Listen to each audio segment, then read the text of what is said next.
ভেনেজুয়েলায় মার্কিন নজরদারি বহু বছর চলবে বললেন ট্রাম্প। কারাকাসে মার্কিন হামলায় নিহত 100 দাবি দেশটির স্বরাষ্ট্রমন্ত্রীর। ভারত সহ 3 দেশের ওপর 500% শুল্ক আরোপ বিলে ট্রাম্পের সম্মতি। আগামী সপ্তাহেই হবে ভোটাভুটি, জানালেন সিনেটর লিন্ডসে গ্রাহাম। এবং তেলবাহী ট্রাঙ্কার জব্দ করে আইন ভেঙেছে যুক্তরাষ্ট্র, দাবি রাশিয়ার। সাফাই গাইছে ওয়াশিংটন, মুখোমুখি দাঁড়াতে পারে দুই দেশ, শঙ্কা বিশ্লেষক। গ্লোবাল টাইমে আমন্ত্রণ আপনাদের সবাইকে। দর্শক, আমি জানাতুল কলি আপনাদের সঙ্গে আছি। শিরোনাম দেখছিলেন। ভেনেজুয়েলায় মার্কিন নজরদারি বহু বছর চলতে পারে, এমন বার্তা দিয়েছেন মার্কিন প্রেসিডেন্ট ডোনাল্ড ট্রাম্প। বৃহস্পতিবার নিউ ইয়র্ক টাইমসকে দেয়া এক সাক্ষাৎকারে ট্রাম্প জানান, ভেনেজুয়েলায় সরাসরি তদারকিতে যুক্তরাষ্ট্র কতদিন থাকবে তার সময় বলে দেবে। একই সাথে তিনি বলেন, যুক্তরাষ্ট্র বছরের পর বছর ধরে ভেনেজুয়েলার তত্ত্বাবধান এবং তেল ভাণ্ডার নিয়ন্ত্রণ করতে পারে। এদিকে ভেনেজুয়েলায় মার্কিন হামলা অন্তত 100 মানুষ প্রাণ গেছে, একই সাথে এমনটাই দাবি করেছে সেদেশের স্বরাষ্ট্রমন্ত্রী। যুক্তরাষ্ট্র ভেনেজুয়েলার চলমান উত্তেজনা একদিকে যেমন চীনে বাণিজ্য ঝুঁকি বাড়িয়েছে, অন্যদিকে নতুন কৌশলগত সুযোগও তৈরি করেছে, এমনটাই মনে করছেন বিশ্লেষকরা। মাদুরো সরকারের ভবিষ্যৎ অনিশ্চিতে ভেনেজুয়েলায় চীনের বিশাল বিনিয়োগ পড়েছে ঝুঁকির মুখে। তবে ট্রাম্প প্রশাসনের আগ্রাসী অবস্থান বেইজিংকে লাতিন আমেরিকায় নিজেদের প্রভাব বিস্তারের নয়া সুযোগও করে দিচ্ছে। কয়েক দশকের ঘনিষ্ঠ সম্পর্ক চীন ভেনেজুয়েলার। লাতিন আমেরিকার এই দেশটির জ্বালানি তেলের বড় অংশ যায় চীনে। দেশটির বড় বড় অবকাঠামো প্রকল্পে শত শত কোটি ডলার বিনিয়োগ করেছে চীনা কোম্পানিগুলো। ট্রাম্প প্রশাসনের আগ্রাসী পদক্ষেপ বেইজিং কারাকাসের সেই সম্পর্কে বড় ধাক্কা দিয়েছে। প্রশ্ন উঠেছে, ভেনেজুয়েলার তেল এবং এই অঞ্চলে চীনের রাজনৈতিক ও অর্থনৈতিক প্রভাবের ভবিষ্যৎ নিয়েও। মাদুরো শাসনের পতনের পর অন্তর্বর্তী সরকারকে সামনে রেখে ভেনেজুয়েলার সঙ্গে চীনের অর্থনৈতিক সম্পর্ক ছিন্ন করতে চাপ দিচ্ছে যুক্তরাষ্ট্র। তবে চীনের অবস্থান স্পষ্ট, ভেনেজুয়েলার রাজনৈতিক পরিস্থিতি যাই হোক না কেন, কারাকাসের সঙ্গে অর্থনৈতিক সহযোগিতা বজায় রাখবে বেইজিং। বিশ্লেষকরা বলছেন, ট্রাম্পের প্রভাব বলয় তৈরির চেষ্টা এবং আন্তর্জাতিক নিয়ম নীতির চরম লঙ্ঘন চীনকে তাইওয়ান সহ এশিয়ায় প্রভাব বিস্তারের সুযোগ করে দিচ্ছে। চীন তাইওয়ানের আশেপাশে সামরিক উপস্থিতি বাড়াচ্ছে এবং নিজেদের প্রভাব বিস্তারের চেষ্টা করছে। তাইওয়ান নিজেদের প্রতিরক্ষা জোরদার করতে যুক্তরাষ্ট্রের কাছে অস্ত্র চাইলেও ট্রাম্পের নীতি তাদের আরও ঝুঁকিপূর্ণ করে তুলছে। এমন আবহে দুই পরাশক্তির মধ্যে চলমান বাণিজ্য যুদ্ধ নিরসনে আগামী এপ্রিলে চীন সফরের পরিকল্পনা করেছেন ট্রাম্প। এই সফর বিশ্ব রাজনীতিতে নতুন সমীকরণ তৈরি করবে কিনা সেদিকেই এখন সবার নজর। আসমাতুলি, নিউজ 24। রাশিয়ার কাছ থেকে তেল কিনলে যুক্তরাষ্ট্রে পণ্য রপ্তানিতে গুনতে হবে 500% পর্যন্ত শুল্ক, এমন একটি বিলে সায় দিয়েছেন মার্কিন প্রেসিডেন্ট ডোনাল্ড ট্রাম্প। বিলটি কার্যকর হলে বিপাকে পড়বে ভারত, চীন এবং ব্রাজিলের মতো বড় অর্থনীতির দেশ। মূলত এই দেশগুলোকে চাপে রাখতেই এমন পরিকল্পনার আশ্রয় নিচ্ছেন ট্রাম্প। একদিকে ইউক্রেন যুদ্ধ থামানোর তোড়জোড়, অন্যদিকে ভেনেজুয়েলায় মার্কিন আগ্রাসন। এসবের মধ্যে বিশ্ব রাজনীতিতে দেখা দিয়েছে নতুন মোড়। এমন অবস্থার মধ্যে মার্কিন প্রেসিডেন্ট ডোনাল্ড ট্রাম্পের নতুন ছক। একটি বিলের পক্ষে সায় দিয়েছেন তিনি, যে বিলে বলা হচ্ছে রাশিয়ার কাছ থেকে তেল, গ্যাস বা ইউরেনিয়াম কিনলে দিতে হবে চড়া মূল্য। যুক্তরাষ্ট্রে পণ্য রপ্তানিতে শুল্ক গুনতে হতে পারে 500% পর্যন্ত। বিলটি তৈরি করেছেন দুজন মার্কিন সিনেটর, একজন রিপাবলিকান লিন্ডসে গ্রাহাম, অন্যজন ডেমোক্রেট রিচার্ড ব্লুমেন্থাল। দুইজনের নাম মিলে বিলটি পরিচিতি পেয়েছে গ্রাহাম ব্লুমেন্থাল পরিকল্পনা হিসেবে। বিলটির ওপর আগামী সপ্তাহেই ভোটাভুটি হতে পারে।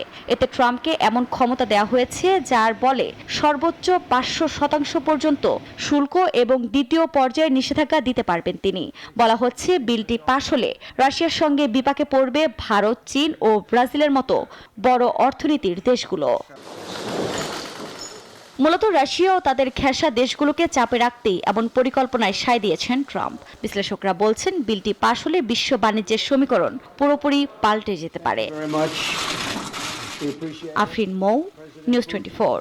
আন্তর্জাতিক জলসীমায় রাশিয়ার তেলবাহী ট্যাঙ্কার জব্দ করে সমুদ্র আইন লঙ্ঘন করেছে যুক্তরাষ্ট্র, এমন দাবি করে তীব্র নিন্দা জানিয়েছে মস্কো। বিশ্লেষকরা বলছেন, ওয়াশিংটনের এই পদক্ষেপ মুখোমুখি দাঁড় করাতে পারে দুই পারমাণবিক শক্তিধর দেশকে। যদিও মার্কিন নিষেধাজ্ঞা উপেক্ষা করার কারণেই জাহাজ দুটি জব্দ করা হয়েছে বলে সাফাই গাইছে ওয়াশিংটন। আন্তর্জাতিক আইনকে বৃদ্ধাঙ্গুলি দেখিয়ে উত্তর আটলান্টিক মহাসাগরে রুশ তেলবাহী মেরিনেরা জাহাজে অভিযান চালায় মার্কিন কোস্টগার্ড, যেন ওয়াশিংটন সব আইনের ঊর্ধ্বে। এরই মধ্যে মার্কিন এই আক্রমণের নিন্দা জানিয়েছে মস্কো।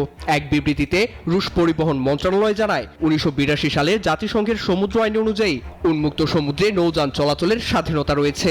এতে শক্তি প্রয়োগের অধিকার কোনো রাষ্ট্রের নেই। এছাড়াও রাশিয়ার পররাষ্ট্র মন্ত্রণালয় জানায়, শান্তিপূর্ণ জাহাজকে ঘিরে যুক্তরাষ্ট্র ও ন্যাটোর অতিরিক্ত তৎপরতা অযৌক্তিক। রয়্যাল ইউনাইটেড সার্ভিসেস ইনস্টিটিউটের সেন্টার ফর ফাইন্যান্স অ্যান্ড সিকিউরিটির গবেষণা ফেলো গনজালো সাইস অ্যারাউস্কিনার বলেন, তেলের উপর আরোপিত নিষেধাজ্ঞা কঠোরভাবে কার্যকর করাই ওয়াশিংটনের মূল লক্ষ্য। বাজার নিয়ন্ত্রণ করতে যুক্তরাষ্ট্র একচেটিয়া পদক্ষেপ নিচ্ছে। এতে আন্তর্জাতিক জলসীমায় সব জানে নজরদারি বাড়িয়েছে। ফলে রাশিয়া কিংবা চীনের পতাকাবাহী জাহাজ সহ অন্য সবকিছুর ওপর যুক্তরাষ্ট্রের নজর রয়েছে। এতে নতুন সংকট তৈরির ঝুঁকি ক্রমশ বাড়ছে। রুশ ট্যাঙ্কারের অভিযানে আকাশ ও সমুদ্র পথে লজিস্টিক সহায়তা দেয় যুক্তরাজ্যের রয়্যাল নেভি। দ্বিতীয় জাহাজ এমটি সোফিয়া আটক হয় ক্যারিবীয় সাগরের আন্তর্জাতিক জলসীমা থেকে। ওয়াশিংটনের দাবি, জাহাজ দুটি মার্কিন নিষেধাজ্ঞা উপেক্ষা করে ভেনেজুয়েলা থেকে তেল বহন করছিল। নীরব দাস, নিউজ 24। যুক্তরাষ্ট্র ও ইসরায়েলের ইন্ধনেই ইরানে বিক্ষোভ এবং বিশৃঙ্খলা হচ্ছে এমন অভিযোগ তুলে সহিংসতাকারীদের বিরুদ্ধে কঠোর ব্যবস্থা নেওয়ার হুঁশিয়ারি দিয়েছেন দেশটির প্রধান বিচারপতি। এদিকে মূল্যস্ফীতি নিয়ন্ত্রণে ব্যর্থ সরকারের বিরুদ্ধে বিক্ষোভ গড়িয়েছে টানা 12তম দিনে, যেখানে আইনশৃঙ্খলা বিরোধীর সঙ্গে সংঘর্ষে প্রাণ গেছে অন্তত 36 জনের। এছাড়া অভ্যন্তরীণ এবং বহু শত্রুর মোকাবেলার কারণে ইরানের সেনারা প্রস্তুত বলে জানিয়েছেন দেশটির সেনাপ্রধান। টানা 12 দিন ধরে উত্তাল ইরান। মূল্যস্ফীতি নিয়ন্ত্রণে সরকারের ব্যর্থতার বিরুদ্ধে সাধারণের কঠোর অবস্থান। ক্ষোভের আগুন ছড়িয়ে পড়েছে 31টি প্রদেশের 111টি শহরে। বিক্ষোভকারীদের সাথে সংঘর্ষে মৃত্যু হয়েছে অনেকের, আটকও হয়েছেন কয়েক হাজার। এর প্রতিবাদে পবিত্র শহর মাশহাদে ইরানের পতাকা নামিয়েও বিক্ষোভ হয়। নাগরিকদের প্রতি সংহতি জানিয়ে প্রতিবাদ বিক্ষোভ অব্যাহত রাখার আহ্বান জানিয়েছেন ইরানের ক্ষমতাচ্যুত শাহের নির্বাসিত পুত্র রেজা পাহলভি।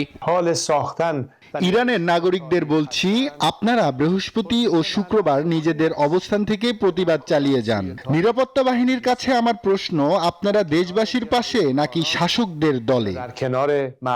পাহলভির মন্তব্যের পর টনক নড়ে তেহরানের। দেশের প্রধান বিচারপতি গোলাম হোসেন মোহসিনের অভিযোগ, বিশৃঙ্খলায় জড়িতরা মূলত যুক্তরাষ্ট্র ও ইসরায়েলের স্বার্থে কাজ করছে।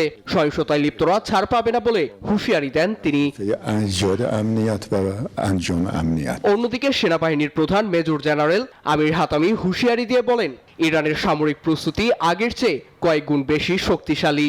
শুধু অভ্যন্তরীণ নয়, বিদেশি শত্রুর ভয়ালো থাবা থেকে দেশ রক্ষায় সেনারা প্রস্তুত বলে সতর্ক করেন তিনি। এর আগে বিক্ষোভ প্রশমনে সরকার নাগরিকদের প্রতি মাসে $7 আর্থিক সহায়তা দেওয়ার ঘোষণা দেয়। তবে এ অর্থ মূল্যস্ফীতির চাপ মোকাবিলায় যথেষ্ট নয় জানিয়ে বিক্ষোভ অব্যাহত রাখে নাগরিকরা। নীরব দাস, নিউজ 24। দর্শক, এই ছিল গ্লোবাল টাইমে, সঙ্গে ছিলেন যারা। ধন্যবাদ সবাইকে।